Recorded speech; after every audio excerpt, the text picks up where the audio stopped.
Why? Simply because Krishna desired it. We can't understand. Or let's put it this way, it's hard to understand why Krishna does certain things.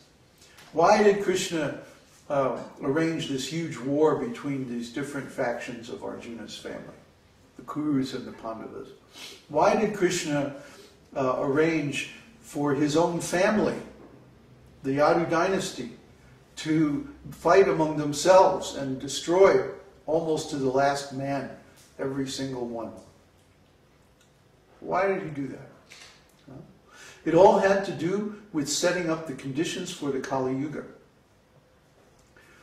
The part of Krishna's pastimes after he leaves Vrindavan are actually his pastimes as the Yuga avatar.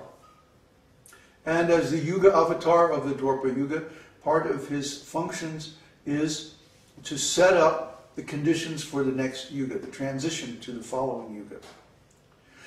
So Krishna had to wipe out all the Kshatriyas. The Kshatriyas are the kings, the pious kings, who actually implement the directions in the Vedas. In Vedic society, there's a distinction between the Brahmanas and the Kshatriyas.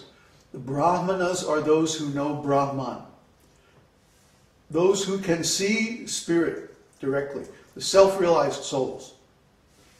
Right? They are the Brahmanas. But who are the Kshatriyas? The Kshatriyas are those who manage the human society. It's their job to control everything according to the instructions of the Brahmanas. And when a Kshatriya and a Brahmana get together and work together, you have a very powerful team.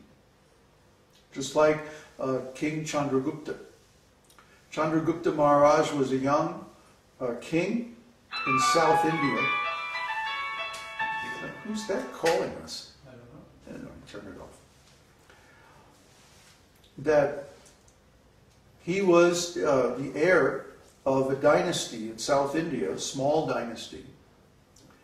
And he was approached by a Brahmana, Chanakya Pandit.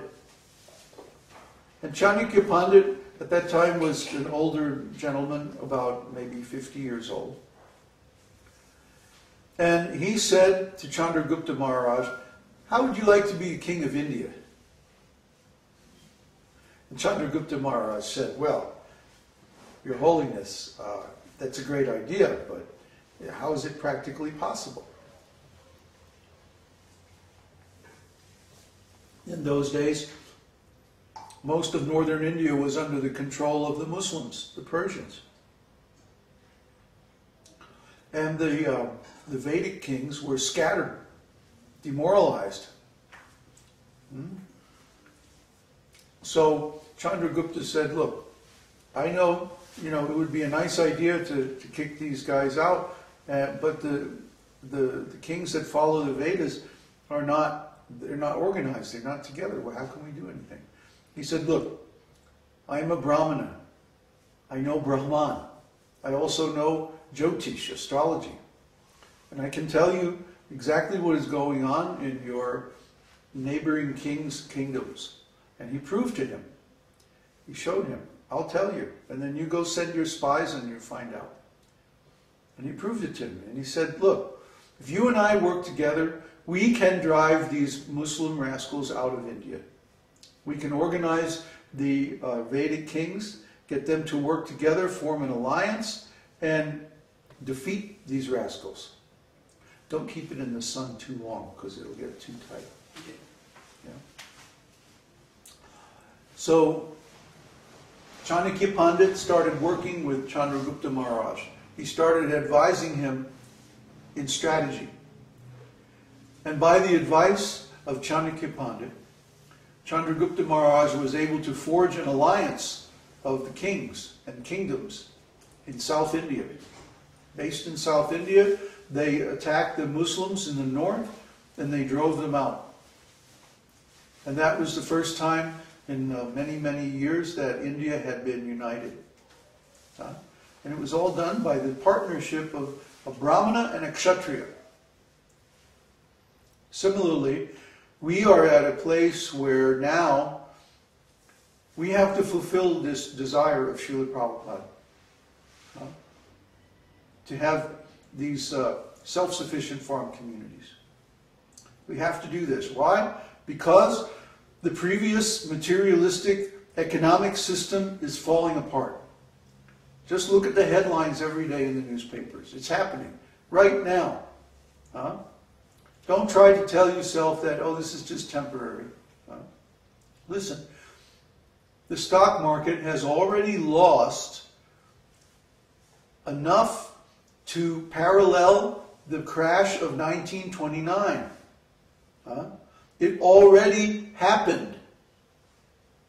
Since the peak in, what was it, 2004, the stock market value has reduced by more than 40%. You look at the graph of 1929 crash, and you look at the graph of the crash since 2004, they exactly go in parallel. It's the same thing. It's history repeating itself. Another cycle. Wake up. This is not just the temper, what do they call it now? The bubble. Oh, the dot-com bubble burst, and then the mortgage, the housing bubble burst. Well, what's the next bubble going to burst? The dollar? You see? How many banks have gone belly up and had to be acquired, either by other banks or by the government? Pretty soon, the U.S. government is going to be the biggest mortgage holder. If you default on your mortgage, it's not going to be the local sheriff that comes and evicts you. It's going to be federal troops. Mark my words. These days are coming. And the whole time, the corporate system is going to try to stay together. Look at General Motors and all these rascals. They weren't smart enough to switch to making electric cars and hybrid cars.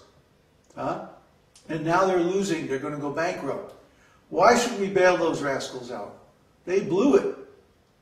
They suppressed the advanced technology that they had developed in their own labs or acquired from other inventors. They suppressed it, and they kept making gas-guzzling SUVs, and now they're almost bankrupt. So why should we bail these rascals out?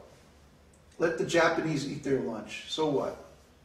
In the end, it doesn't matter, because we're running out of oil. So who's going to keep these generating plants going for all these electric cars? You're just taking the carbon sequestration and moving it from one industry to another. That's all. Come on, people, wake up. We're already past peak oil. Oil production worldwide is going down.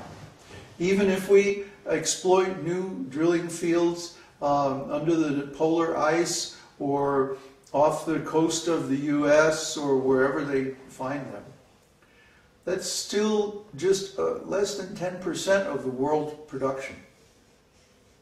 So they're going to try to keep this oil-based economy going as long as possible. But when the cost of fertilizer and the cost of fuel oil for tractors goes beyond a certain point, it means that the food production costs will increase far beyond the profitability of the market. That means food costs are going to go out of sight next year. Try to understand, people. All the big economists now, I mean mainstream economists, are predicting this. We're going to have starving people in America next year. Actually, we've got starving people in America right now. You just don't see them. They're tucked away in little homeless camps that are springing up all over the country. And the news is trying to keep this quiet.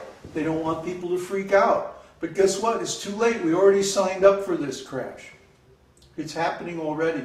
It can't be stopped. Doesn't matter how many trillions of dollars of fake money that they print and pour into the system. You know, that's what they're doing now. They're printing more and more and more money.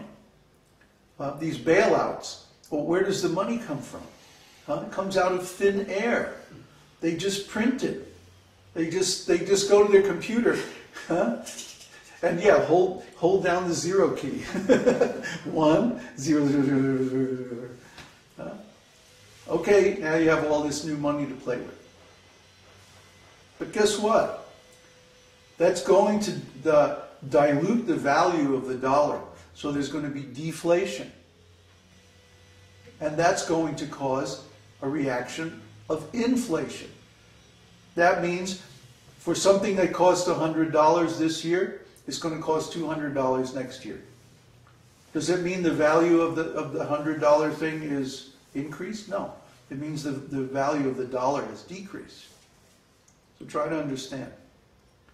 These cycles occur in every country that runs out of value for its economic system.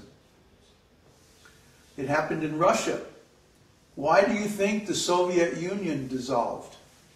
Huh? They ran out of money. Pure and simple. They were bankrupt. So they were kicked out and a new government had to be put into place. Huh? The Soviet Union lost the war. Which war? The Cold War.